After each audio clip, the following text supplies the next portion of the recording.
Hi friends, ఈరోజు నెట్ఫ్లిక్స్లో కొత్తగా వచ్చిన science fiction thriller the last house movie review చేద్దాం. లూయిస్ లెట్రియర్ డైరెక్షన్లో వాగ్నర్ మౌరా, గ్రెటా లియాక్ చేసిన ఈ సినిమా ఒక ఫ్యామిలీని ఒక అన్నోన్ ఫోర్స్ వాళ్ళ ఇంట్లోనే లాక్ చేసేస్తే ఏమవుతుందనే వెరైటీ కాన్సెప్ట్తో తెరకెక్కింది.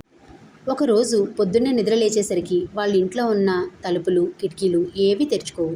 బయట ప్రపంచంతో కమ్యూనికేషన్ పూర్తిగా కట్ అయిపోతుంది.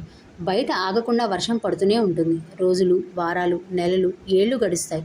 బేసిక్ నెసెసిటీస్ అయిన ఫుడ్, వాటర్ తగ్గిపోతున్న టైంలో ఆ కుటుంబం ఎలా సర్వైవ్ అనేదే ఈ movie story. Director Louis Leterrier claustrophobic అట్మాస్ఫియర్ని బాగా క్యాప్చర్ చేశారు. Wagner Moura, Greta Lee acting ఈ సినిమాకి ప్లస్ పాయింట్. పిల్లల పాత్రలు కూడా మంచిగా యాక్ట్ చేశారు. సర్వైవల్ సీన్స్, ఇంజనీరింగ్ ట్రిక్స్ కొన్ని ఇంట్రెస్టింగ్గా ఉన్నాయి. అయితే సినిమా పర్ఫెక్ట్ అని చెప్పలేము. కొన్ని సీన్స్ కాస్త స్లోగా అనిపిస్తాయి. కొన్ని చోట్ల స్టోరీ కొంచెం ఫాస్ట్గా ఉంటే ఇంకా బాగుండేది. అలాగే క్యారెక్టర్స్కి ఇంకాస్త డెప్త్ ఇచ్చి ఉంటే ఎమోషనల్ ఇంపాక్ట్ మరింత పెరిగేది. అసలు సినిమా ప్లాట్కి జస్టిఫికేషన్ లేదు.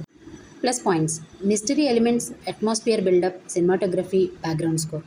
Minus points: slow scenes, unestablished plot, weakest climax. మొత్తానికి ద లాస్ట్ హౌస్ ఎలాంటి ఎక్స్పెక్టేషన్ లేకుండా చూసినా కూడా డిసప్పాయింట్ అవుతారు. ఈ సినిమాకి నేనిచ్చే రేటింగ్ 2.5/5.